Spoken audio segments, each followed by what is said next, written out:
한때 실리콘밸리의 천재 CEO로 불리던 여성이 있었습니다. 그녀는 감정 없는 기술만 믿었죠. 하지만 어느 날 한국의 한 지하철에서 그녀의 인생이 송두리째 바뀌었습니다. 그녀의 어린 딸이 한국 지하철에 혼자 탑승하게 되었고 그녀의 딸이 지하철에서 겪은 일을 알게 된 그녀는 그대로 주저앉아 오열하고 말았다고 하는데요.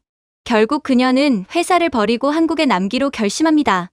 그렇다면 왜 미국의 천재 CEO가 세계 1위 기술국의 리더가 모든 걸 내려놓고 한국에 영원히 머물겠다고 한 걸까요?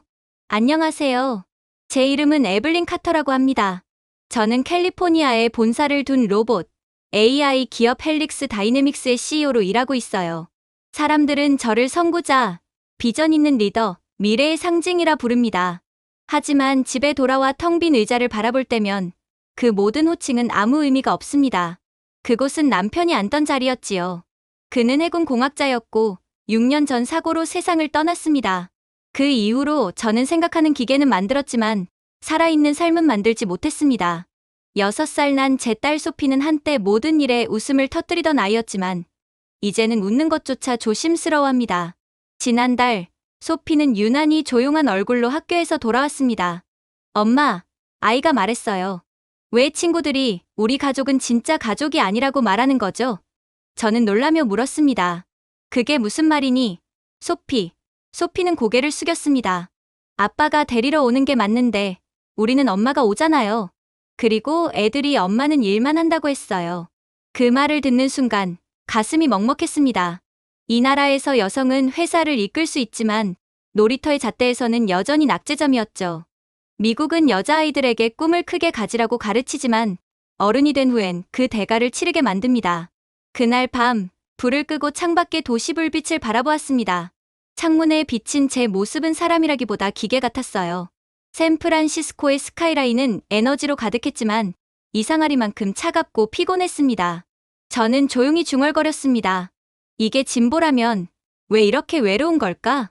소피는 완벽함에 집착하는 사회보다 따뜻한 세상에서 자라야 했습니다. 일주일 후, 제 비서 다니엘 프라이스가 봉투 하나를 들고 들어왔습니다. 백악관에서 왔습니다. 봉투 안에는 초청장이 들어 있었죠. 미국 일본 한국 정상회의에 기업 대표로 초대된다는 내용이었습니다. 다니엘은 미소를 지었습니다. 축하드립니다, 에블린. 역사적인 자리에 서시겠네요. 하지만 제 마음속엔 다른 감정이 일렁였습니다. 다니엘, 제가 말했습니다.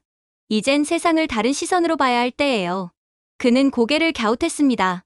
외교 사절단의 시선으로요? 아니요. 평범한 사람의 시선으로요. 의전도, 통역도, 전용차도 없이 국빈으로서의 VIP 대우를 포기하시겠다는 말씀이신가요? 맞아요. 보통 사람들의 삶을 직접 느끼고 싶어요. 언젠가 소피와 새로운 나라에 정착하게 된다면 그 사회를 진짜로 알아야 하니까요. 아무래도 소피를 위해서라도 저는 미국 말고 다른 국가로 시야를 넓혀야 할 것 같거든요. 그날 밤 소피를 침대에 눕히며 아이에게 말했습니다. 소피야, 우리 조금 다른 곳에 가볼까? 엄마, 거긴 사람들이 더 자주 웃을까? 아이의 그 한마디는 제 마음 깊숙이 파고들었습니다. 그럴지도 모르지. 내 아빠가 지키던 세상을 우리가 직접 보러 가보자. 소피는 잠이 들었지만 저는 이미 결정을 내렸습니다. 다음 날 아침, 다니엘이 말했습니다. 진심이신가요? 회의에 참석하면서 관광객처럼 행동하시겠다고요? 그래요. 진심이에요. 만약 우리 모녀가 살 곳을 찾으려면 리무진 안이 아니라 거리 위에서 찾아야 하니까요.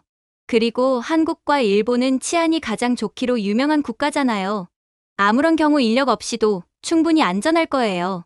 그는 한숨을 쉬며 말했습니다. 정말 쉽지 않은 선택이네요. 맞아요. 하지만 아마도 그 쉬운 길이 지금까지 우리를 망친 거겠죠. 그 주 동안 저는 일본과 한국을 꼼꼼히 조사했습니다. 폐허에서 부활한 한국, 서로 다른 방식으로 성장한 사회. 일본은 전통과 질서의 나라였고 한국은 혁신과 온정의 나라로 불렸습니다. 어떤 나라가 우리에게 더 맞을지는 아직 알 수 없었어요. 출국 전날 밤, 소피는 제 무릎 위에 앉아 비행기 일정을 함께 봤습니다. 엄마, 우리가 먼저 가는 곳이 도쿄야? 응, 일본과의 회의가 먼저 있거든. 거기서부터 시작하자. 그 다음은 글쎄 우리가 집이라고 느낄 수 있는 곳이면 좋겠네. 공항에 도착하자 직원이 저를 알아보고 말했습니다. 카터 대표님, VIP 라운지에서 대기하시면 됩니다. 저는 고개를 저었습니다. 이번엔 아니에요. 일반석으로 갈게요. 정말이세요? 네. 이번 여행은 창문 너머가 아니라 사람들 속에서 세상을 보고 싶어요. 비행기가 이륙할 때 소피가 제 어깨에 기대며 속삭였습니다. 엄마, 우린 새 집을 찾으러 가는 거예요? 저는 아이의 머리를 쓰다듬으며 미소 지었습니다. 그래. 그게 바로 우리의 계획이야. 창밖으로 보이는 캘리포니아의 불빛은 점점 작아졌습니다. 완벽하지만 차갑고 멀어지는 세상. 그 조용한 기내에서 저는 스스로에게 다짐했습니다. 나는 내 모든 특권을 내려놓고 인간다운 사회를 찾아낼 거야. 소피가 자랑스러워할 수 있는 나라, 사람이 사람답게 살아가는 곳을 꼭 찾아낼 거야. 그렇게 비행기가 도쿄 공항에 착륙했을 때 저는 정적과 정밀함, 그리고 서구가 그토록 찬양하던 미래의 풍경을 기대했습니다. 하지만 현실은 정반대였습니다. 마치 시간 여행을 한 듯 공항 안은 1970년대의 한 장면 같았습니다. 형광등은 깜빡거렸고 출입국 사무소의 직원들은 낡은 나무, 책상 위에서 수북이 쌓인 서류 사이에 묻혀 있었습니다. 이게 정령 기술 강국이라던 일본이 맞다고요? 여권 부탁드립니다. 일본인 직원은 단조로운 목소리로 말했습니다.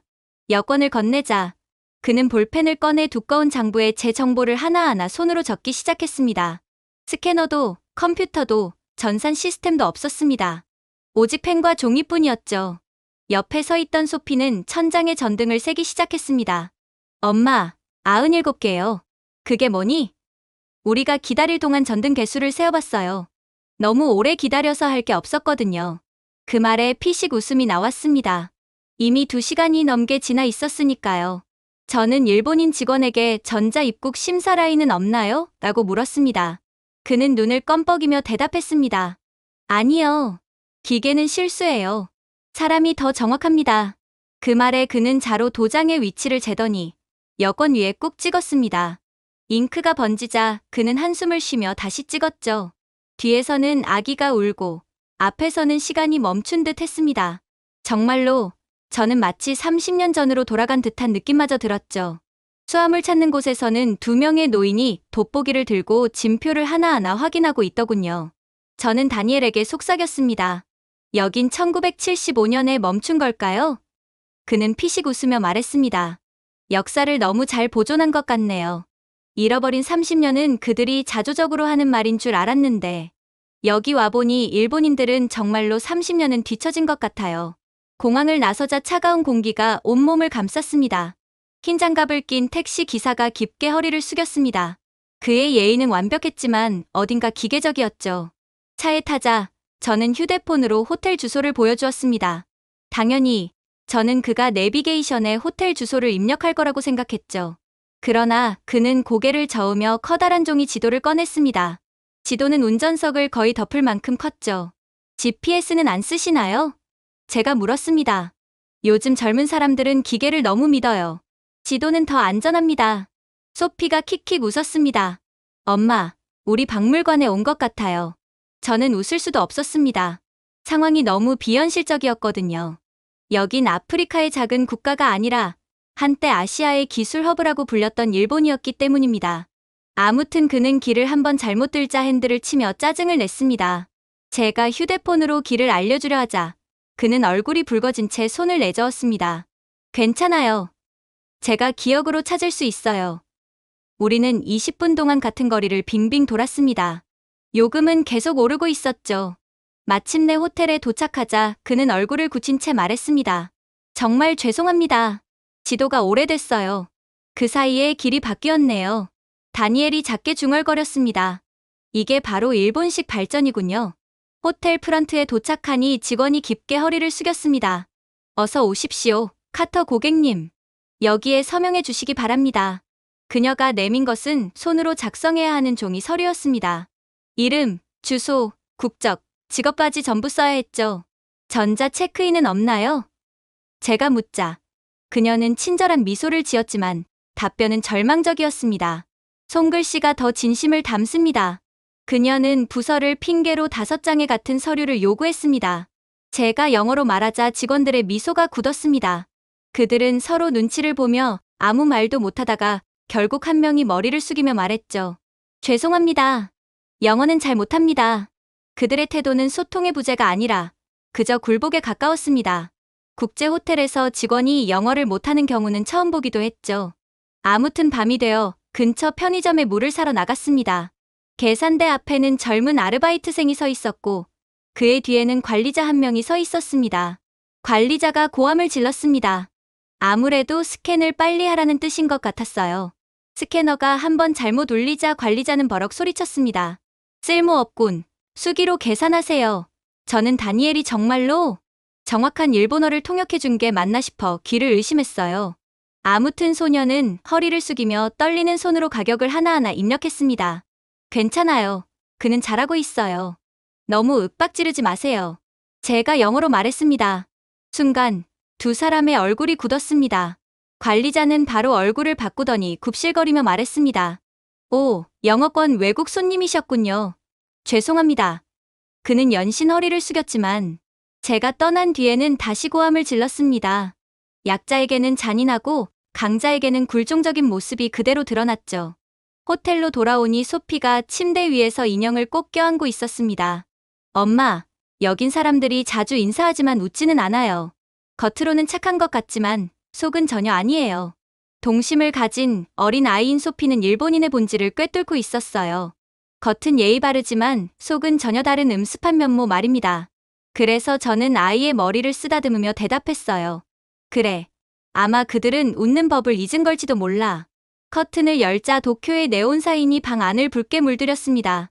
사람들은 정시에 움직였고 잘 작동하는 도시처럼 보였지만 사람들의 표정은 없었습니다. 모두가 작동하고 있었지만 아무도 살아있는 것 같지 않았죠. 세련되어 보이지만 내 조국보다도 삭막한 국가구나. 저는 속삭였습니다. 다음 날 아침 우리는 카페에 갔습니다. 계산대 직원은 제 카드를 거절하며 말하더군요. 현금만 받습니다. 지폐를 내밀자 그녀는 마치 위조 지폐를 보는 듯 빤히 바라보더니 나무로 된 주판을 꺼내 계산을 시작했습니다. 이건 행위 예술인가요? 카드가 안 되는 카페는 20년 전 이후로 처음 봅니다. 다니엘이 중얼거렸습니다. 그녀는 아무 대답도 하지 않고 그저 미소를 지으며 고개를 숙였습니다. 도시 곳곳에서 느껴지는 일본의 자부심은 사실 변화에 대한 두려움이었습니다. 규칙이 인간을 지배하고 예의가 따뜻함을 대신했습니다. 그리고 그들은 백인이나 영어를 구사하는 사람을 숭배하고 두려워하는지 제가 영어를 쓸 때마다 그들의 자신감은 사라지고 눈빛에는 불안만 남았습니다. 분명 일본은 완벽한 질서를 가졌지만 그 질서 속에서 인간다움은 장부한 구석에 접혀버린 듯했죠. 저녁 무렵 횡단보도에 서 있던 소피가 제 손을 꼭 잡으며 말했습니다. 엄마, 여긴 사람들이 숨 쉬는 것도 조심하는 것 같아요. 저는 창밖에 회색 정장을 입은 인파를 바라보며 조용히 답했습니다. 그래, 여긴 숨 쉬는 것도 규칙이 있나 봐. 그러나 가장 충격적인 일은 따로 있었습니다. 그건 바로 유명한 초밥 식당에 갔을 때였어요. 저는 소피가 일본을 세련된 나라로 기억했으면 하는 마음에 고급 오마카세 코스 초밥 식당에 들어갔습니다. 하지만 새우초밥을 제외한 초밥은 전혀 먹지 못하더군요. 그래서 말했습니다. 딸아이가 날생선을 못 먹어서요. 새우초밥만 주실 수 있을까요? 무례한 부탁은 아니었어요. 새우초밥은 가장 저렴한 초밥이었거든요. 오히려 초밥 식당 측이 이익인 상황이었죠. 그러나 일본인 셰프의 얼굴이 굳어지더군요. 죄송하지만 메뉴 변경은 불가합니다. 저는 차분히 설명했습니다. 사실 그게 더 저렴하잖아요. 하지만 가격은 그대로 낼게요. 아직 6살이에요. 그러자 그는 저를 냉담하게 쳐다보더니 이내 말도 없이 돌아서더군요. 그리고 잠시 후 접시 위에 분홍빛 새우초밥이 올려졌습니다. 저는 안도의 숨을 내쉬었지만 그 순간 소피의 얼굴이 일그러지며 울음을 터뜨렸어요. 매워요. 저는 황급히 초밥을 입에 넣었다가 바로 뱉어버렸습니다. 코끝이 찢어질 듯 아렸습니다. 초밥 안에는 고추냉이가 터질 듯 가득 들어 있었던 겁니다. 이게 대체 뭐죠? 제가 따지자 셰프는 고개를 숙이며 말했습니다. 손님이 새우초밥을 요청하셨습니다. 새우초밥에는 고추냉이가 들어갑니다. 그것이 규칙입니다. 그랬습니다. 일본은 원래 융통성이 없는 국가고 반드시 규칙을 따라야 하는데 그러한 일본만의 문화를 몰랐던 저희는 일본의 규칙을 따르지 않았다는 것에 대한 보복으로 고추냉이 테러를 당했던 거였어요. 그녀는 6살이에요. 제가 목소리를 높였습니다. 경고라도 해주셨어야죠. 셰프는 무표정한 얼굴로 허리를 숙였습니다. 규칙을 지켜주십시오. 다니엘이 낮게 중얼거렸습니다. 제가 통역하는 것보다 직접 영어로 따지는 게 나을 것 같네요. 일본인들은 영어만 보면 쫄아서 아무 말도 못하거든요. 확실히 제가 영어로 말하자 그의 어깨가 움찔했습니다. 당신이 무슨 짓을 했는지 알고 있나요? 그는 얼굴이 하얗게 질렸습니다. 죄송합니다. 영어를 잘 못합니다. 그녀는 연신 고개를 숙이며 바닥을 향해 몸을 낮췄습니다. 그러나 그건 겸손이 아니라 두려움이었어요. 식당 밖으로 나오자 찬바람이 얼굴을 때렸습니다. 소피는 울먹이며 제 손을 꼭 잡았어요. 엄마, 제가 잘못한 거예요? 저는 아이를 끌어안았습니다. 아니야. 내 잘못이 아니야. 어떤 사람들은 규칙이 친절보다 더 중요하다고 생각할 뿐이야. 호텔에 돌아오니 로비에 피아노가 서글픈 곡을 연주하고 있었습니다. 소피의 작은 손은 아직 눈물을 닦던 탓에 빨갰어요. 이제 떠나자. 안 그래도 미일 회담도 끝난 참이었어. 저는 낮게 속삭였습니다. 여긴 내가 기억할 나라가 아니야. 그때 다니엘이 문을 두드렸습니다. 회의는 끝났습니다. 다음 일정은 선택이십니다. 서울은 생략하실 수도 있습니다. 저는 창가로 다가갔습니다. 도쿄의 네온 사인이 화려하게 빛나고 있었지만 그 아래에는 온기 없는 그림자만 깔려 있었습니다. 생략하자고요? 제가 조용히 말했습니다. 아직 세상 어딘가엔 따뜻함이 남아있을지도 모르잖아요. 다니엘이 잠시 망설였습니다.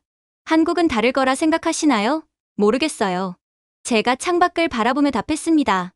하지만 확인은 해야겠죠. 그날 밤, 소피가 제 품으로 파고들며 속삭였습니다.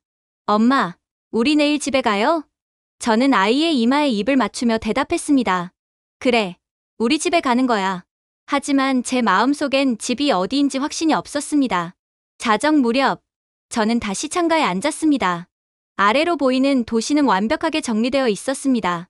빛은 화려했지만 그 안의 사람들은 말 한마디조차 두려워하는 듯했습니다.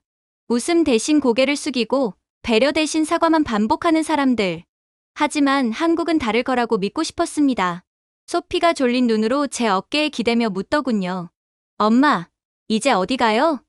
저는 아이의 손을 꼭 잡으며 미소 지었습니다. 이제 진짜 따뜻한 곳으로 가자.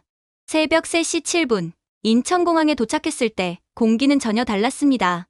차갑고 맑고 이상할 만큼 깨어있는 공기였죠. 이 시간에도 공항은 환하고 질서정연했습니다. 누군가 고함치거나 짐을 서로 먼저 들겠다고 다투는 모습은 어디에도 없었습니다. 모든 것이 조용하고 정확하고 깨끗했습니다. 소피가 제 손을 잡은 채 졸린 눈으로 물었습니다. 엄마, 한국은 아직 안 자요? 저는 미소를 지었습니다. 그러게, 아무래도 한국은 24시간 깨어있는 국가인 것 같아. 매우 효율적이지. 우리는 현지인 무리를 따라 천천히 걸었습니다. 다들 캐리어를 끌고 같은 방향으로 향하고 있었죠. 저는 그들이 택시 승강장으로 가는 줄 알았습니다. 하지만 그들이 멈춰선 곳은 공항 리무진 버스라고 적힌 밝은 디지털 표지판 앞이었습니다. 순간 저는 의심스러웠습니다. 새벽 3시에 버스를? 이게 어떻게 가능한 거지? 제 머릿속 경고등이 켜졌습니다. 뉴욕에서도, 마드리드에서도, 심지어 도쿄에서도 심야 버스는 절대 타지 말아야 할 금지 구역이었거든요. 애초에 한국은 새벽 3시에도 버스가 운행되는 말도 안 되는 수준의 대중교통 인프라를 가졌다는 것도 도저히 믿기지가 않았습니다. 그런데 여기에선 모두 너무나 당연하게 받아들이고 있었고 또 너무나도 태연했습니다. 제 옆에 서 있던 젊은 한국 여성이 제 표정을 눈치채더니 부드럽게 미소 짓더군요. 걱정하지 마세요. 심야 버스 때문에 그런 거죠? 여긴 괜찮아요. 아주 안전해요. 한국에 처음 와보는 제 외국인 친구들도 새벽에 버스를 타는 것은 위험하다며 얼어붙곤 하는데 한번 버스를 타보면 늘 안심을 하곤 하거든요. 그녀의 영어는 유창했고 차분했습니다. 이 시간에도요? 제가 되물었습니다. 특히 이 시간엔 더요. 한국의 새벽이 얼마나 안전한지 직접 겪어보기 전까지는 모르실 거예요. 그녀가 자신있게 웃었습니다. 그 한마디가 제 마음을 무너뜨렸습니다. 주위를 다시 둘러보니 정류장은 밝게 빛나고 있었고 어두운 구석 하나조차 보이지 않았습니다. 천장에는 조용히 회전하는 보안 카메라들이 있었고 기둥 옆 전광판에는 실시간으로 버스의 위치가 표시되고 있었습니다. 저는 호기심에 휴대폰을 들어 표지판의 QR코드를 스캔했습니다. 화면에는 이런 문구가 뜨더군요. 6002번 공항버스 2분 후 도착, 자녀 좌석 11석, 내부 온도 23도. 그 순간 저는 중얼거렸습니다. 이게 일본이 잊어버린 진짜 미래구나. 다니엘이 조용히 말했습니다. 이상하네요. 나라가 깨끗할수록 밤이 덜 무서워지는 것 같아요. 맞아요. 제가 웃으며 대답했습니다. 일본에선 대낮에도 GPS가 먹통이었는데 여긴 새벽에도 버스가 실시간으로 움직여요. 그는 작게 웃었습니다. 이건 그냥 교통이 아니라 살아있는 시스템이네요. 그럼에도 저는 아직 완전히 안심하지 못했습니다. 새벽 버스를 타도 괜찮을까? 심지어 나는 어린 아이까지 있잖아. 그 생각이 머리를 떠나지 않았습니다. 하지만 멀리서 들려오는 엔진 소리에 시선이 갔습니다. 정확히 표시된 시각, 버스가 조용히 정류장으로 미끄러져 들어왔습니다. 매연도, 진동도 없었습니다. 마치 바람처럼 부드럽게 멈춰섰죠. 소피가 눈을 반짝이며 말했습니다. 엄마, 버스가 새 것 같아요. 비행기보다 깨끗한데. 제가 웃었습니다. 기사님은 깔끔한 제복 차림으로 버스에서 내려 먼저 할머니 승객의 짐을 들어 올려드렸습니다. 그의 동작은 느긋했지만 정확했습니다. 줄을 서서 기다리는 동안 저는 사람들이 얼마나 자연스럽게 움직이는지 놀랐습니다. 모두 손목시계나 휴대폰을 단 한 번 딸깍 소리로 대고 결제했습니다. 삑, 초록불, 또 삑, 초록불. 어느 누구도 지폐를 꺼내거나 동전을 세지 않았습니다. 그저 한 사람씩 음악처럼 리듬을 맞춰 버스에 올랐습니다. 이건 아직도 동전을 사용하며 대중교통을 이용하는 일본과는 완전히 다른 분위기였어요. 그리고 이젠 제 차례가 되어 요금을 내려고 지갑을 열었을 때 순간 얼어붙었습니다. 남은 건 깨끗한 5만 원짜리 지폐뿐이었거든요. 새벽 버스에 이런 큰 돈을 내는 건 불가능했습니다. 저는 기사님께 죄송하다는 듯이 말했습니다. 죄송하지만 잔돈이 없어요. 기사님은 미소를 지으셨지만 고개를 저으며 번역 앱을 건넸습니다. 이 시간엔 거스름돈 없습니다. 카드나 태그만 가능해요. 뒤에 줄 선 사람들이 조용해졌고 그 익숙한 당황스러움이 밀려왔습니다. 뉴욕 지하철이나 도쿄역에서도 이런 순간엔 모두가 시선을 피하곤 했죠. 그때 부드러운 목소리가 제 뒤에서 들려왔습니다. 괜찮아요. 정장을 입은 젊은 한국 남성이 손목에 스마트워치를 단말기에 댔습니다. 삑 하고 소리가 나자 화면에 초록불이 켜졌습니다. 제가 내드릴게요. 저는 놀라서 말했습니다. 저희를 모르시잖아요. 그는 웃으며 말했습니다. 그게 무슨 문제가 되죠? 한국에서는 공경에 처한 사람을 보면 그냥 돕는 거예요. 생각은 두 번째, 그냥 몸부터 나가는 거죠. 그의 말투엔 과장도 보여주기식의 냉정함도 없었습니다. 미국에서는 카메라가 있을 때만 누군가 도왔고 일본에서는 모두가 애써 모른 척했습니다. 하지만 이곳에서는 친절히 숨쉬듯 자연스러웠어요.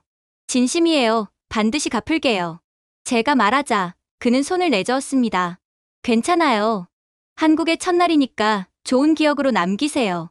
그리고 기회가 된다면 제가 아닌 도움이 필요한 다른 사람에게 갚으세요.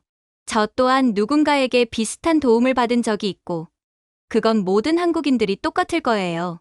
그래서 한국인들은 자신들이 빚진 것을 다른 사람들에게 갚으며 더욱 아름다운 사회를 만들어 나가는 거죠. 저는 그저 할 말을 잃고 말았어요. 한국과 일본은 매우 가까이 있는 국가인데 사람들의 분위기와 마음가짐은 어떻게 이렇게나 다를 수가 있단 말인가요?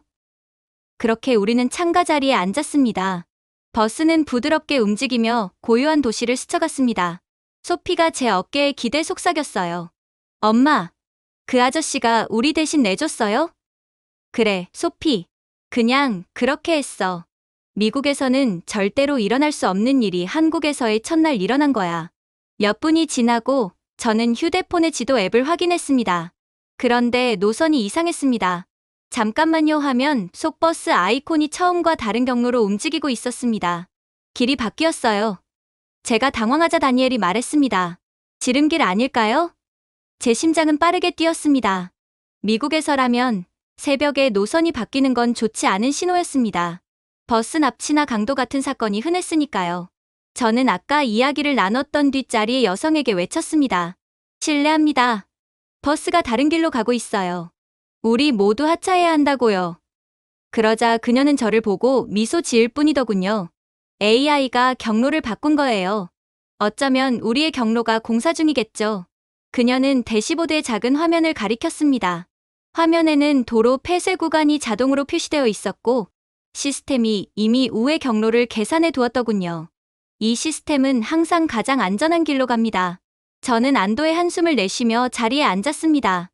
그리고 그녀는 다시금 말을 건네왔죠. 걱정 마세요. 매일 그래요. 한국 버스는 교통 AI가 실시간으로 업데이트돼요.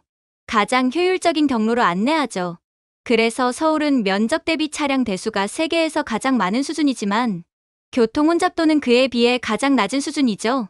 우리는 기술로서 교통 혼잡 문제를 해결했어요. AI가 실시간으로요? 그녀가 고개를 끄덕였습니다. 전국 교통망이 연결돼 있어요. 버스, 지하철, 택시 전부요. 저는 앱을 다시 열었습니다. 화면엔 공사 구간 감지 안전 우회로 적용 중이라는 문구가 영어로 자동 번역되어 나타났습니다. 번역까지 자동으로 되네요. 제가 중얼거리자 다니엘이 웃었습니다. 한국은 기술이 사람보다 빨리 생각하네요. 이런 기술을 어떻게 구축해 놓았을까요? 일본은 30년을 잃었지만 한국은 30년 앞서 있어요. 그 남성이 웃으며 덧붙였습니다. 결제, 번역, 교통 다 연결돼 있어요. 하나의 시스템이죠. 그 말을 듣는 순간 기술이 인간을 지배하는 게 아니라 인간을 감싸는 나라구나라는 생각이 들었습니다. 버스 창밖엔 서울의 불빛이 하나둘 드러났습니다. 반짝이지만 이상하게 따뜻한 빛이었죠. 버스가 조용히 한강을 건널 때 소피가 놀라며 말했습니다. 엄마, 버스가 말을 해요. 정말이었습니다. 부드러운 여성 음성이 한국어로 들려왔습니다. 앞 도로가 조금 울퉁불퉁합니다. 안전벨트를 매주세요. 그 위에는 영어 자막이 자동으로 떴습니다. 남성이 웃으며 말했습니다. 심지어 버스도 승객을 걱정하죠. 저도 웃었습니다. 미국 버스는 사람을 버려두고 가요. 일본은 규칙만 지킬 뿐 따뜻함은 절대로 찾아볼 수 없죠. 그런데 여긴 기계가 사람을 챙기네요. 그가 고개를 끄덕였습니다. 한국은 기술보다 사람이 먼저예요. 아이러니하게도 그래서 기술이 빠르게 발전할 수 있었던 거죠. 기술은 사람의 삶을 윤택하게 만드는 도구라는 것을 잊지 않은 유일한 국가이기에 사람을 위한 기술을 개발할 수 있었거든요. 그렇게 버스에서 내릴 때 새벽 햇살이 서울 하늘을 부드럽게 물들이고 있었습니다. 그리고 어쩌면 한국이야말로 저희 가족이 살아갈 곳이 아닐까 싶어 희망을 느꼈죠. 그렇게 휴식을 취한 후 아침이 되자 저는 숙소 근처의 작은 골목 안으로 들어갔습니다. 약국과 꽃집 사이에 있는 허름한 식당이었죠. 낡은 간판에는 단순히 순두부, 국밥이라고 적혀 있었습니다. 화려하진 않았지만 마늘과 참기름 냄새가 코끝을 감싸며 이상하게 마음을 놓이게 했습니다. 다니엘이 조용히 물었습니다. 정말 여기가 영업 중일까요? 금방이라도 쓰러질 듯 허름하네요. 이 냄새면 닫았을 리가 없죠. 제가 웃으며 대답했습니다. 카운터 뒤에는 흰 앞치마를 두른 할머니 한 분이 계셨습니다. 단정한 머리, 무표정한 얼굴. 인사도, 웃음도 없이 무심하게 손짓으로 자리를 가리키셨습니다. 순간 마음이 움찔했습니다. 어딘가 일본에서 느꼈던 차가운 공기가 스쳤거든요. 규칙에 갇힌 나라, 친절 속에 감정이 없는 그 나라의 기억이 떠올랐습니다. 어쩌면 버스에서의 경험은 그저 우연일 뿐이었을 것입니다. 이렇듯 일본과 같은 무뚝뚝함. 아니, 일본은 그래도 겉으로는 착한 척이라도 했지. 한국은 그것마저도 없는 곳일지도 모릅니다. 소피가 제 옆에서 속삭였어요. 엄마, 저분은 화난 것 같아요. 아니야, 바쁘신 거겠지. 그렇게 말했지만 제 목소리는 확신이 없었습니다. 잠시 후, 할머니는 아무 말 없이 돌아오시더니 아이용 의자와 귀여운 캐릭터가 그려진 식기를 가져다 놓으셨습니다. 그 행동 하나에 저는 잠시 멈칫했습니다. 아까보다 훨씬 따뜻해 보이는데 도대체 한국은 정체가 뭘까? 무뚝뚝하게 호의를 베푸는 사람이 있다고? 메뉴판을 펼쳤지만 온통 한글뿐이었습니다. 그래서 저는 메뉴판 가장 위에 있는 메뉴를 주문했어요. 보통 메뉴에 있는 메뉴가 가장 인기 메뉴거든요. 그리고 10분쯤 후 냄비가 도착했습니다. 새빨갛게 끓어오르는 닭볶음탕이었죠. 냄새는 끝내줬지만 한 입 먹은 소피의 얼굴이 바로 새빨갛게 변했습니다. 매워요. 불같아요. 그 순간 저는 일본에서의 기억이 떠올랐습니다. 와사비를 억지로 넣었던 그 초밥집, 차가운 시선들, 규칙은 절대라던 목소리들. 저는 자리에서 벌떡 일어났습니다. 그리고 말할 뻔했어요. 죄송하지만 아이가 너무 매워해서요. 하지만 그 말은 입 밖으로 꺼낼 수 없었습니다. 일본에서처럼 또다시 무자비한 보복을 당할까봐 겁났거든요. 만약 이번에도 그런 일을 겪는다면 어린 소피에겐 씻을 수 없는 기억으로 남을 것입니다. 하지만 그때 이상한 일이 일어나기 시작했어요. 한국인 할머니는 매워하는 소피를 바라보시더니 아무 말 없이 고개를 끄덕이고 주방으로 들어가셨거든요. 다니엘이 속삭였습니다. 화나신 건 아니겠죠? 글쎄요, 설마 쫓겨나는 건 아니겠죠? 그런데 몇 분 뒤 할머니가 새로운 쟁반을 들고 나오셨습니다. 이번엔 완전히 다른 음식이었습니다. 윤기가 자르르 흐르는 불고기, 반짝이는 당면이 담긴 잡채, 그리고 고소한 계란국까지. 저는 당황해서 말했습니다. 이건 저희가 주문하지 않았는데요. 할머니는 고개를 저으며 주머니에서 스마트폰을 꺼내시더니 번역 앱을 켜셨습니다. 그리고 떨리는 손으로 화면을 제게 보여주셨습니다. 아이는 축복이에요. 돈은 필요 없어요. 그 순간 저는 아무 말도 할 수 없었습니다. 소피는 조심스럽게 고개를 숙이며 말했습니다. 고마워요, 할머니. 할머니는 미소를 지으셨습니다. 작고 조용한 미소였지만 그 표정엔 세상에서 가장 큰 온기가 담겨 있었습니다. 우리나라였다면 제가 작게 중얼거렸습니다. 이런 호의를 베풀려면 서명을 3번은 받아야 했을 거예요. 다니엘이 웃었습니다. 여긴 법 대신 마음이 움직이네요. 우리는 식사를 시작했습니다. 불고기는 달콤하고 부드러워 혀끝에서 녹았습니다. 잡채는 향긋한 참기름과 아삭한 채소가 어우러져 춤을 추듯 입안을 감쌌습니다. 계란국은 마치 괜찮아, 이제 편히 먹어도 되라고 말하는 듯했습니다. 소피는 젓가락질이 서툴면서도 열심히 먹었어요. 엄마, 한국 음식은 입안에서 꼭 포옹하는 것 같아요. 저는 웃음을 터뜨렸습니다.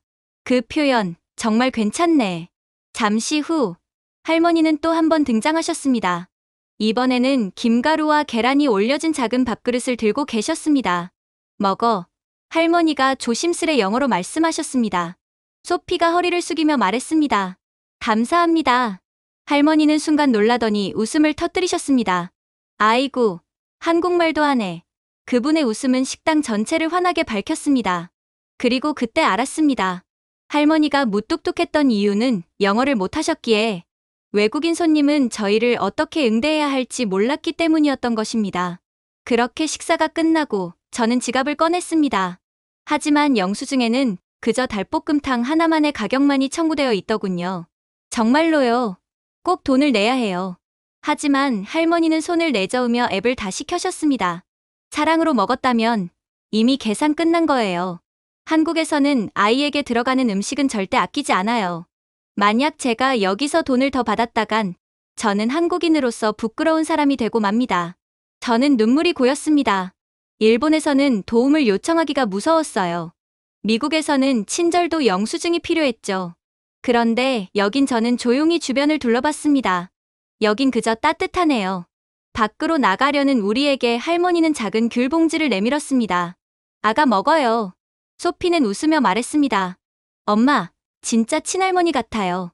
오늘은 정말 우리 할머니셨지. 할머니는 마지막까지 웃으며 손을 흔드셨습니다. 식당 문을 나서는데 참기름 냄새와 따뜻한 공기가 여전히 옷에 남아 있었습니다. 남편이 세상을 떠난 뒤 처음으로 느꼈습니다. 음식이 배를 채운 게 아니라 마음을 채워줬다는 것을요. 그렇게 서울의 아침은 약속처럼 평온했습니다. 공기는 차갑고 맑았으며 도시 전체가 조용히 깨어나는 느낌이었습니다. 해가 완전히 뜨기도 전에 도시는 이미 움직이고 있었습니다. 하지만 그것은 소음이 아니라 정교한 리듬이었죠. 우리는 작은 골목길을 따라 걸었습니다. 막 문을 연 빵집에서는 고소한 냄새가 퍼졌고 길모퉁이 자판기에서는 간 내린 커피 향이 흘러나왔습니다. 놀라운 건 그 자판기 커피가 미국 어느 카페보다 맛있었다는 겁니다. 상점 위의 전광판에는 실시간 날씨와 미세먼지 정보, 버스 도착 시간까지 표시되고 있었지만 이상하게도 불편하거나 부담스럽지 않았습니다. 이곳의 기술은 사람을 압도하지 않고 조용히 배경처럼 사람을 돕고 있었습니다. 그러다 일이 터지고 말았어요. 소피가 갑자기 멈춰섰습니다. 엄마, 내 토끼 인형 떨어졌어요. 그녀의 인형이 좁은 배수로 틈에 빠져 있었습니다. 손이 닿지 않아 당황했죠. 그건 소피가 가장 아끼는 인형이었고 남편이 세상을 떠난 뒤로 늘 자신의 아빠처럼 지니고 있던 인형이었기에 저는 당황할 수밖에 없었습니다.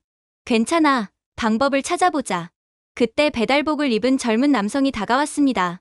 그는 말없이 허리를 굽혔고 자신의 옷과 손이 더러워지는 것을 신경도 안 쓴 채 팔을 뻗어 인형을 꺼내주었습니다. 고맙습니다. 소피가 외쳤습니다. 그는 미소를 지으며 말했습니다. 별거 아니에요. 저 말고도 다른 한국인이었더라도 도왔을 거예요. 한국에서 도움이 필요하거든 반드시 도움을 요청하세요. 모두가 당신을 위해 아낌없이 도움을 베풀어 줄 것입니다. 저는 거의 눈물을 흘릴 뻔했어요. 대가 없는 호혜 따위는 없는 삭막한 미국은 두말할 것도 없고 아직 너무나도 어렸음에도 일본에서 끔찍한 경험을 해야 했던 소피에게 세상은 아직 살만하다는 것을 보여주는 한국인들에게 너무 고마웠거든요. 물론 놀라운 일은 계속되었습니다. 거리를 따라 걸으며 저는 충격을 느꼈어요. 사람, 로봇, 자전거, 자율주행 청소차까지 모두가 경쟁이 아니라 협력의 리듬으로 움직이고 있었습니다. 한 노인이 장바구니를 떨어뜨리자 지나가던 학생 2명이 자연스럽게 달려와 주워주더군요. 소피가 제 손을 꼭 잡으며 말했습니다. 엄마, 여기 사람들은 다 서로 도와요. 저는 미소 지었습니다. 그래. 그래서 도시가 살아있는 거야. 새벽일지라도 말이지. 유리 건물 사이에 자리한 작은 공원에 도착했습니다. 입구에는 전자 안내판이 있었습니다. 방문자님, 안내문을 영어로 번역하시겠습니까? 얘를 누르자 순식간에 모든 표지판과 지도, 안전 안내문이 영어로 바뀌었습니다. 다니엘이 웃었습니다. 다운로드도 광고도 없네요. 서울이 우리를 정식으로 받아들인 것 같아요. 소피는 웃으며 분수 근처에서 뛰어놀았고 분수는 아이의 웃음에 반응하듯 물줄기를 높였습니다. 저는 벤치에 앉아 도시의 소리를 들었습니다. 모든 게 조화로웠습니다. 여기 한국에서 기술은 사람을 대체하지 않았습니다. 오히려 보호하고 있었죠. 일본보다 거의 50년은 앞서 있는 것 같은 모습이었어요. 그때 또 알림이 떴습니다. 공기질이 낮아지고 있습니다. 중국발 미세먼지 경보입니다. 120m 앞 실내 카페로 이동을 권장합니다. 저는 웃었습니다. 이 나라는 공기마저 예의가 있네요. 대피해야 할 때를 알고 사람들에게 알려주잖아요. 다니엘이 웃으며 대답했습니다. 뉴욕에서는 공기가 눈으로 경고하죠. 따가워서요. 문명은 도시가 얼마나 부드럽게 말하느냐로 측정되는 것 같네요. 그리고 그런 면에서 한국은 세계에서 가장 문명화된 도시라고 할 수 있어요. 그렇게 저희는 숙소로 돌아와 휴식을 취했어요. 그리고 밤 11시가 거의 다 되었을 때 소피가 제 소매를 살짝 잡았습니다.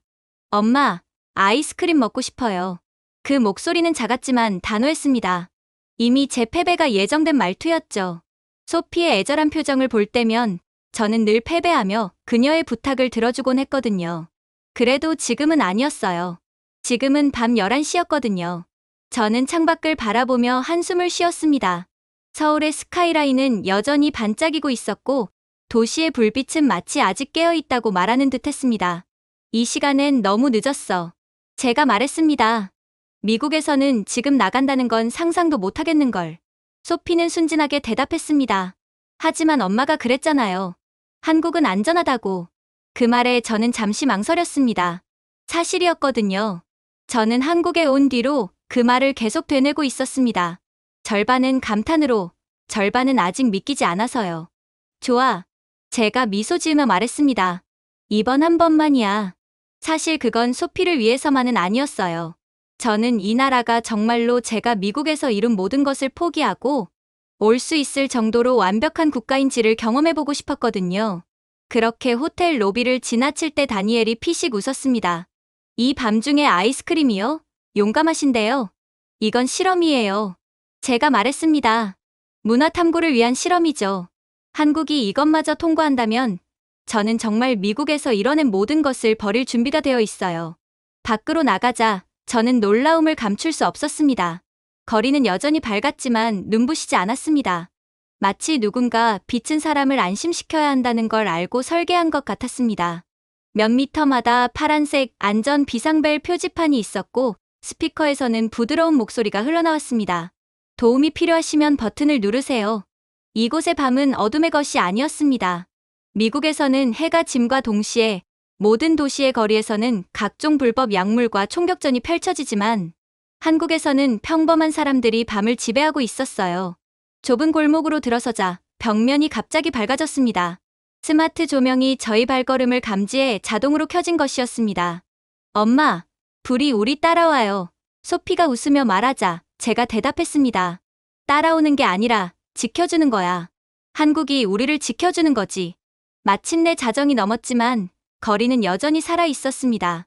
배달 기사들이 조용히 오토바이를 몰고 지나갔고 청소 근로자들이 길을 쓸며 서로 인사를 나눴습니다. 편의점 안에서는 대학생들이 컵라면을 나눠 먹으며 웃고 있었죠. 늦은 밤인데도 외롭다는 느낌은 전혀 들지 않았습니다. 오히려 도시가 제 곁을 지켜주는 듯했어요. 편의점 안으로 들어서자 맑은 벨소리가 울렸습니다. 점원은 젊은 여성이었고 저희를 보고 정중히 인사했습니다. 자정이 넘은 시간에 여성이 편의점을 지키고 있다는 것만 봐도 한국이 얼마나 안전한 국가인지를 아주 잘 알 수 있는 부분이었죠. 소피는 냉동고 앞에서 두 눈을 반짝이며 외쳤습니다. 민트 초코. 이거 먹을래요. 역시 내 딸이야. 한국까지 와서 미국식 선택이라니. 그렇게 저는 결제를 마쳤습니다. 하지만 그렇게 편의점을 나섬과 동시에 소피가 아이스크림을 한 입 먹자마자 떨어뜨렸습니다. 차가운 콘이 바닥에 부딪히며 부서졌죠. 소피의 얼굴이 금세 울상이 되었습니다. 하지만 그 순간 놀라운 일이 벌어지기 시작했어요.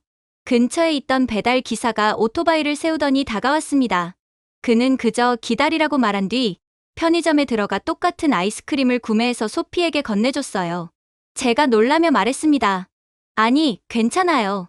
제가 다시 사면 돼요. 그는 손을 내저었습니다. 괜찮아요. 한국에선 아이가 우는 게 제일 안타까운 일이에요. 소피는 금세 웃음을 되찾았고 감사합니다라고 외쳤습니다. 기사는 웃으며 번역 앱을 건넸습니다. 열심히 공부해서 안 떨어지는 아이스크림을 발명해요. 네. 소피가 씩씩하게 대답했습니다. 집으로 돌아오는 길에 순찰차 한 대가 천천히 다가왔습니다. 차량의 디스플레이에 귀가 도우미 모두 활성화라는 문구가 떴습니다. 차 안에서 차분한 여성의 목소리가 들렸습니다. 귀가를 도와드릴까요?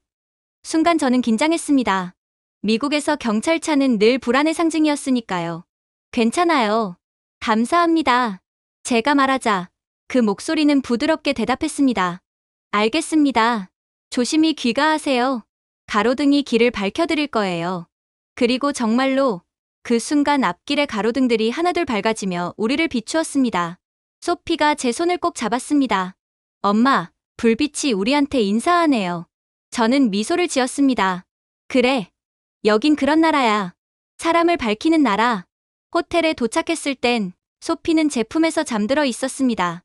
창문을 열자 서울의 거리는 여전히 빛나고 있었죠. 교차로마다 부드러운 푸른빛이 흐르고 그 아래에서 사람들은 안심하고 걸었습니다. 저는 잠시 로스앤젤레스의 밤을 떠올렸습니다. 경적 소리, 어둠 속의 불안, 2번 잠그던 문고리. 아마 문고리를 10번을 잠궈도 미국에서는 절대로 안심이라는 것을 할 수가 없을 것입니다. 그러나 다시 눈을 돌리니 저는 아이를 안고 한국의 한복판에서 평화롭게 서 있었어요. 그때 다니엘이 문을 두드렸습니다. 임무 완수하셨나요? 아이스크림 작전 말이에요. 제가 웃으며 대답했습니다. 네, 서울은 합격이네요. 무슨 시험이었죠? 두려움 대신 신뢰로 작동하는 도시인가 하는 시험. 불을 끄자 조명이 제 호흡에 맞춰 자동으로 부드럽게 어두워졌습니다. 저는 그저 한국의 감사함과 존경을 느끼며 잠을 청했죠. 그리고 다음 날 소피는 새벽부터 일어나 저를 깨워댔어요. 딸은 원래 집 밖으로 통 나가지 않는 녀석이었는데 한국이 얼마나 마음에 들었으면 새벽부터 저보고 여행을 시작하자며 난리를 떨어대더라고요. 저는 아빠를 잃고 매일 우울해하던 녀석의 미국에서의 삶이 떠올라 애써 기운을 차린 채 소피의 말대로 빠르게 나갈 채비를 했어요. 놀랍게도 한국에서는 지하철이 새벽임에도 운행하고 있더군요. 새벽 첫 지하철이 플랫폼으로 미끄러지듯 들어왔습니다. 소리가 거의 나지 않았습니다. 서울의 지하철은 조용하면서도 살아있는 듯했죠. 마치 도시 전체가 숨을 고르며 한 호흡으로 움직이는 느낌이었습니다. 공기는 맑았고 바닥은 반짝였으며 새벽 5시임에도 전광판에는 초 단위로 열차 도착 시간이 표시되고 있었습니다. 단순히 정시 운행이 아니라 마치 정확함 자체를 자랑하는 듯했습니다. 저는 소피의 손을 잡고 열차 안으로 들어섰습니다. 문이 부드럽게 닫히자 그 안은 마치 정교하게 설계된 평온의 공간 같았습니다. 우리 주위에는 새벽 출근길의 사람들, 보온병을 든 건설 노동자, 꾸벅꾸벅 졸고 있는 학생들이 타고 있었습니다. 모두 피곤해 보였지만 패배한 표정은 없었습니다. 그들 얼굴에는 묘한 품위와 평화가 있었고 그게 저를 안심시켰습니다. 소피는 두 눈을 크게 뜨고 외쳤습니다. 엄마, 여긴 너무 깨끗해요. 냄새도 좋아요. 순간 저는 긴장했습니다. 도쿄의 지하철이 떠올랐기 때문이죠. 그곳에서는 이런 목소리 하나에도 모든 시선이 저희를 향했습니다. 도쿄의 지하철은 매우 조용했기에 저는 일본인들의 수준이 몹시 높은 줄 알았는데 딸이 신나서 큰 소리를 한번 내자 그들은 자비가 전혀 없이 그대로 돌변해버렸거든요. 싸늘한 눈빛들, 어색한 침묵, 그리고 공기 중의 긴장감. 그들의 소름돋는 눈빛들은 아직까지 기억이 날 정도였죠. 한 번은 소피가 순수하게 영어로 저 사람 모자 예쁘다 하고 말했을 뿐인데 노인들은 눈살을 찌푸렸고 젊은 여성은 노려보았으며 아이들조차 고개를 돌렸습니다. 아무도 아무 말도 하지 않았지만 그들의 눈빛은 정말 소름 그 자체였습니다. 일본에서는 마치 소리 자체가 죄인인 듯했죠. 그리고 다음 역에서 역무원이 타더니 굳은 표정으로 말했습니다. 죄송하지만 나가주십시오. 다른 승객들에게 민폐를 끼치면 안 됩니다. 일본인들의 예의는 완벽했지만 그 예의 뒤엔 차가운 배제가 숨어 있던 것입니다. 그러나 서울은 달랐습니다. 이번에도 소피가 옆자리의 한 중년 남성에게 손을 흔들었습니다. 그 남성은 놀라지도 불쾌해하지도 않았습니다. 오히려 미소를 지으며 손을 흔들어 주었죠. 그 작은 제스처가 제 마음 깊은 곳을 흔들었습니다. 엄마, 여긴 사람들이 저를 좋아해요. 소피의 말에 저는 조용히 대답했습니다. 그래, 여긴 그래. 여긴 사람을 좋아하는 나라야. 열차가 부드럽게 움직이는 동안 맞은편에 앉은 할머니 한 분이 가방에서 뭔가를 꺼냈습니다. 얘야, 과자 먹으렴. 서툰 영어로 그렇게 말씀하시더니 쌀과자를 소피 손에 쥐어주셨습니다. 소피는 놀라며 두 눈을 반짝였습니다. 감사합니다. 할머니는 그저 웃으며 고개를 끄덕였습니다.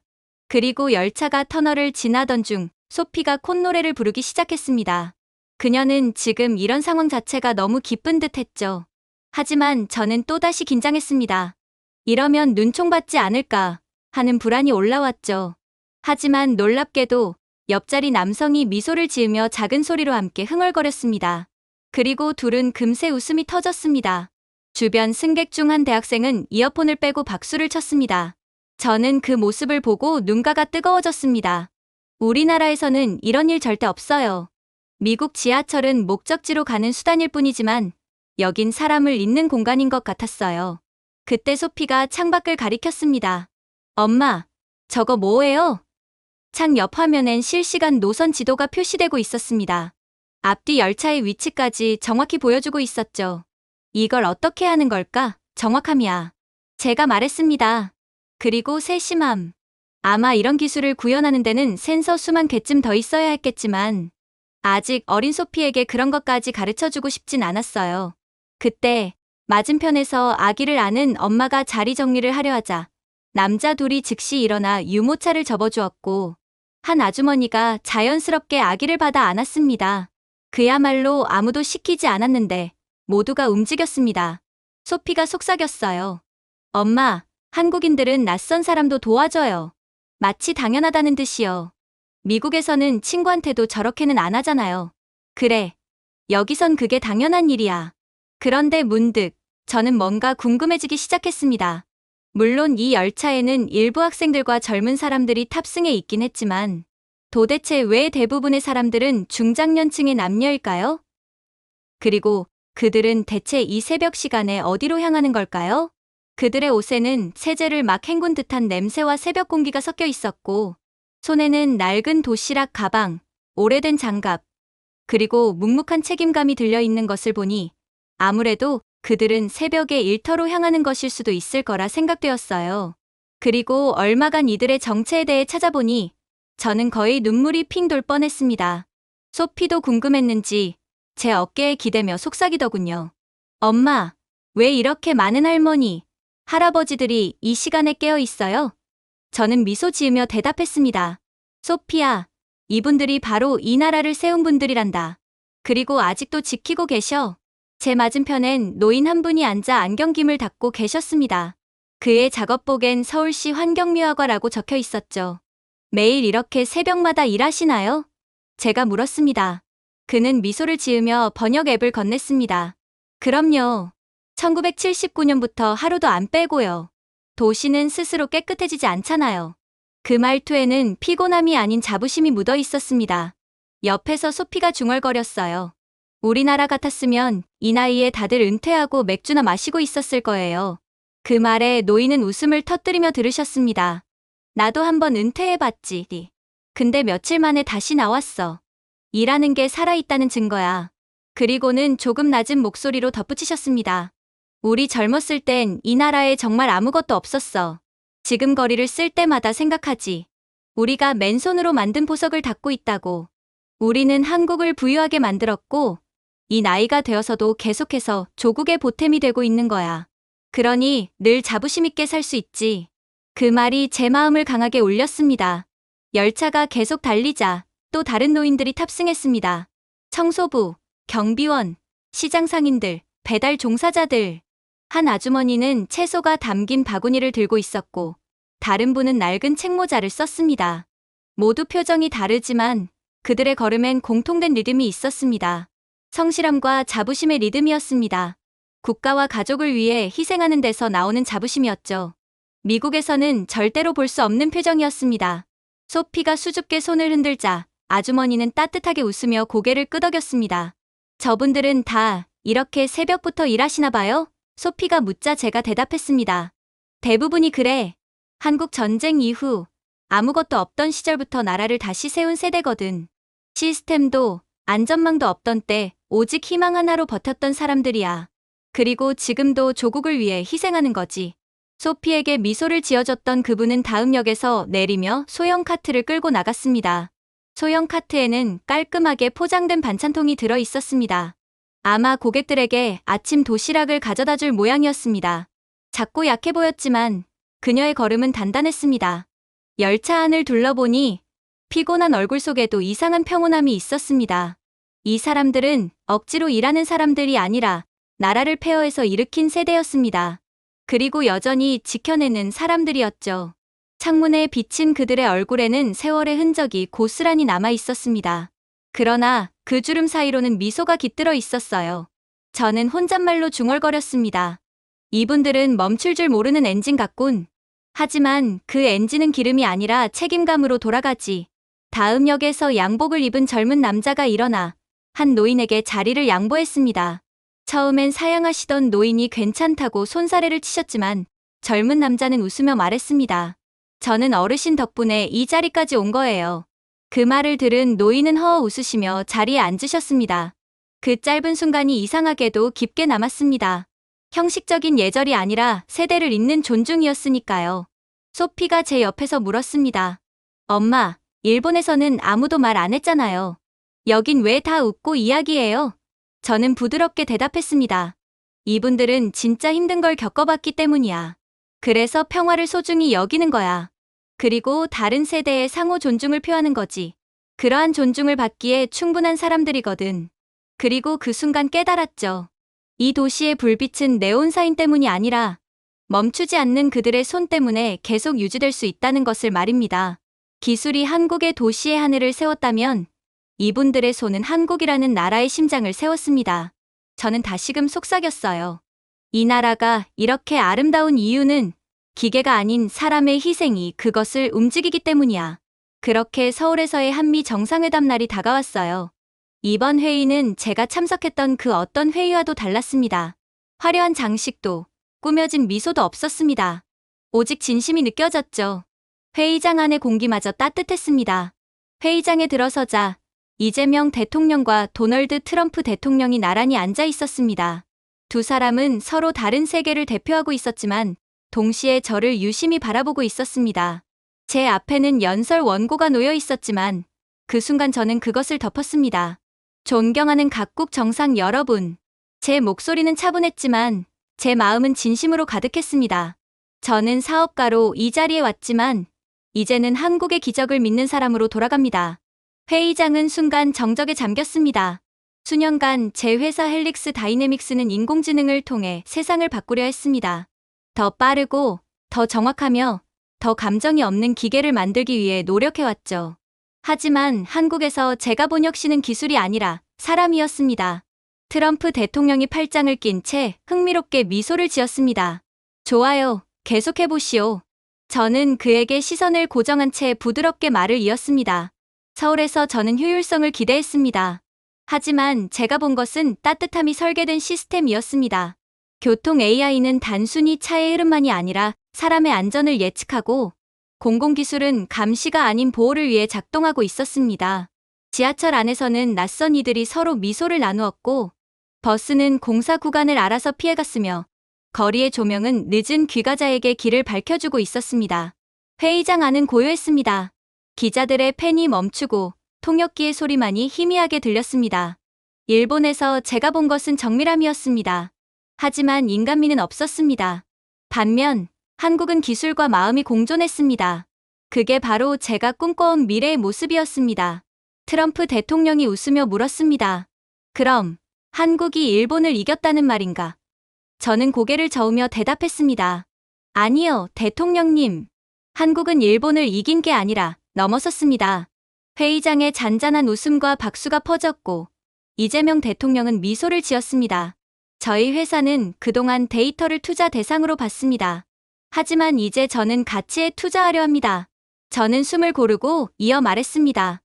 오늘 저는 한국의 대학들과 연구기관과 함께 100억 달러 규모의 파트너십을 발표합니다. 이름하여 프로젝트 헬리오스.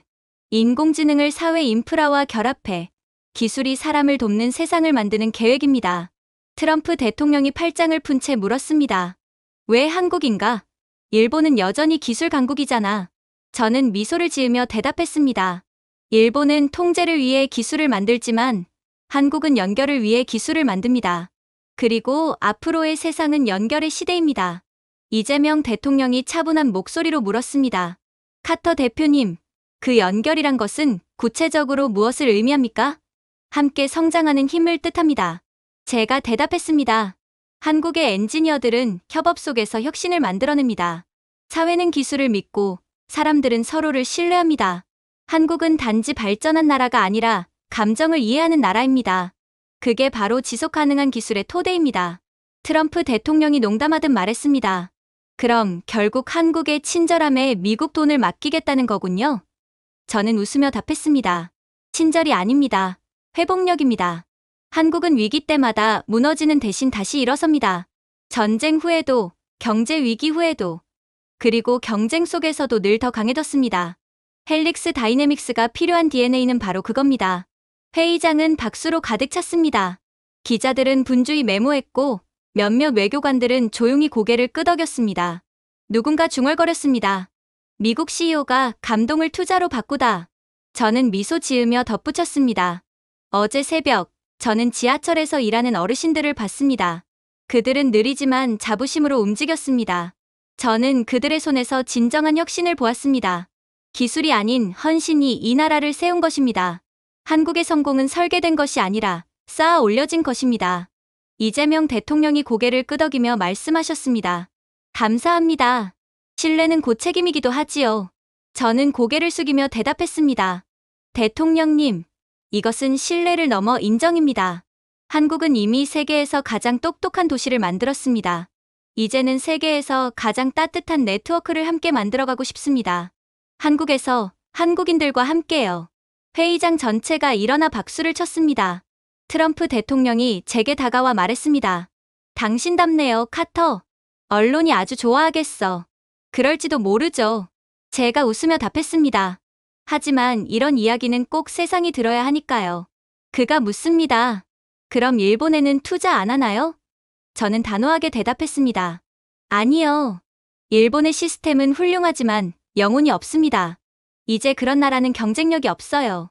저는 인간을 흉내내는 기계가 아니라 인간을 이해하는 시스템에 투자하고 싶습니다. 그날 밤 호텔 로비에 기자들이 몰려들었습니다. 한 기자가 외쳤습니다. 카터 대표님, 한국에 거주 신청서를 냈다는 게 사실입니까? 저는 조용히 미소 지으며 서류 봉투를 꺼냈습니다. 네, 사실입니다. 저는 기술에 투자하러 왔지만 결국 사람에게 투자하게 되었습니다.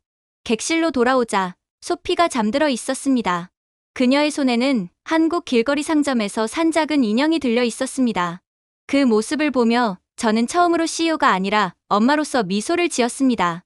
문가에 기대선 다니엘이 말했습니다. 결국 한국이군요, 대표님. 저는 고개를 끄덕이며 대답했습니다. 그래요, 다니엘. 한국은 단지 나라가 아니라 인류의 다음 단계이기 때문이에요. 그렇게 남산타워 전망대 위에서 내려다본 서울의 야경은 인간이 만들어낸 별자리 같았습니다. 도시 전체가 살아 숨쉬듯 빛나고 있었고 차가운 밤 공기 속에서도 제 손을 꼭 잡은 소피의 손은 따뜻했습니다. 소피는 유리창에 얼굴을 대고 하얀 입김으로 불빛을 가리며 속삭였습니다. 엄마, 우리 여기서 살면 안 돼요? 저는 이미 결정을 내린 사람처럼 미소를 지었습니다. 이미 그렇게 됐어. 이젠 아무도 너를 소외시키지 않을 거야. 한국에서만큼은 절대로 그런 일이 없을 거야. 다니엘이 난간 옆으로 다가와 차가운 공기 속에서 숨을 내쉬었습니다. 그러니까 한국에서 새로운 시작을 하신다고요? 그보다 큰 겁니다. 제가 웃으며 대답했습니다. 서울에 윤리적 AI 재단을 세울 겁니다. 기술이 아닌 공감을 배우는 인공지능을 위한 곳이 될 거예요. 다니엘은 웃음을 터뜨렸습니다. 지구 반대편까지 와서 로봇에게 예의를 가르치시겠다니 역시 대표님답네요. 누군가는 해야 하잖아요. 제가 웃으며 말했습니다. 그리고 그게 가능한 곳은 이 나라뿐이에요. 제가 장담하죠. 그가 묻습니다. 왜 하필 한국인가요? 저는 도시의 불빛을 바라보며 답했습니다. 여긴 효율이 사람을 지배하지 않아요. 오히려 효율이 사람을 돕습니다. 모든 시스템이 신뢰를 전제로 설계되어 있어요. 그걸 잊은 나라들이 얼마나 많은데요. 물론 각 세대가 다른 세대를 신뢰하고 존중하는 곳도 한국뿐이죠. 소피가 제 소매를 잡아당기며 외쳤습니다. 엄마, 봐요. 한강 위로 불빛이 반짝이며 흐르고 있었습니다. 별들이 물 위에서 헤엄치는 것 같아요. 저는 웃으며 대답했습니다. 어쩌면 진짜로 내려온 걸지도 모르겠네. 소피는 한국의 길거리에서 배운 노래를 흥얼거리며 뛰어다녔고 그 모습은 제게 잊고 있던 평화를 되찾게 해주었습니다. 안전해서가 아니라 이해받고 있다는 안도감 때문이었습니다. 다니엘이 제 옆에 기대어 말했습니다. 대표님, 이렇게 편안해하시는 건 처음 봅니다. 한국은 망가진 회로를 고쳐주는 곳이네요. 그가 웃었습니다. 그럼 이제 정말 여기서 살 거군요? 그럴 거예요. 그리고 당신도 남는 게 좋을 거예요. 저도 생각 중이었습니다. 여긴 삶이 일보다 더 중요한 것 같아요. 그건 사람들이 일하기 위해 사는 게 아니라 함께 살아가기 위해 일하기 때문이에요. 아래에서는 연인들이 사진을 찍고 노인이 군밤을 팔고 청소년 둘은 서로 식사비를 내겠다고 다투고 있었습니다. 소피가 군밤 봉지를 들고 돌아오며 자랑스럽게 외쳤습니다. 저한테 하나 더 주셨어요. 다니엘이 웃으며 물었습니다. 그 아저씨가 너보고 귀엽다고 했지. 소피가 고개를 저었습니다. 아니요. 한국에 온 걸 환영해요 라고 하셨어요. 그 웃음 속에서 저는 깨달았습니다. 오랜 시간 쫓기던 성공도, 명예도, 인정도 이제는 중요하지 않았습니다. 이제 저는 집을 찾았습니다. 진짜 집이요. 아무리 미국에서 태어났어도 가족으로 인정받지 못하는 가짜 집이 아니라 말입니다. 밤이 깊어 아파트로 돌아오자 창문 너머 한강의 불빛이 은은하게 일렁이고 있었습니다. 저는 이민국 웹사이트를 열고 거주 신청서 항목을 클릭했습니다. 각 문항이 생각보다 묵직했습니다. 거주의 목적은 저는 잠시 고민하다가 조용히 입력했습니다. 사람을 믿을 수 있는 나라에서 딸을 키우기 위해서 이름을 쓰고 제출 버튼을 누른 순간 미소가 저절로 나왔습니다. 그때 소피가 방에서 뛰어나왔습니다. 한글이 그려진 잠옷을 입은 채로 말이죠. 엄마, 들어보세요. 그리고 당당하게 외쳤습니다. 사랑해요, 엄마. 저는 놀란 눈으로 그녀를 바라보다가 부드럽게 웃었습니다. 많이 연습했구나. 선생님이 말했어요. 한국은 절대 포기하지 않는 나라래요. 진짜예요. 저는 무릎을 꿇고 그녀를 안아주었습니다. 그럼, 정말이야. 그리고 이제 그건 우리 이야기도 될 거야. 한국에서 잘해보자꾸나. 다니엘이 두 잔의 차를 들고 문가에 서 있었습니다. 대표님, 이제 세상에 알려야겠네요. 인공지능의 미래가 서울로 왔다고. 제가 웃었습니다. 아니요, 아직은요. 지금은 그냥 살아봐야죠. 창밖의 네온사인은 강물 위에 금빛으로 번지고 있었습니다. 멀리서 들려오는 사람들의 웃음소리가 도시를 포근하게 감쌌습니다. 저는 마지막으로 창밖을 바라보며 속삭였습니다. 나는 기계를 이야기하러 왔다. 그러나 인간을 발견했다.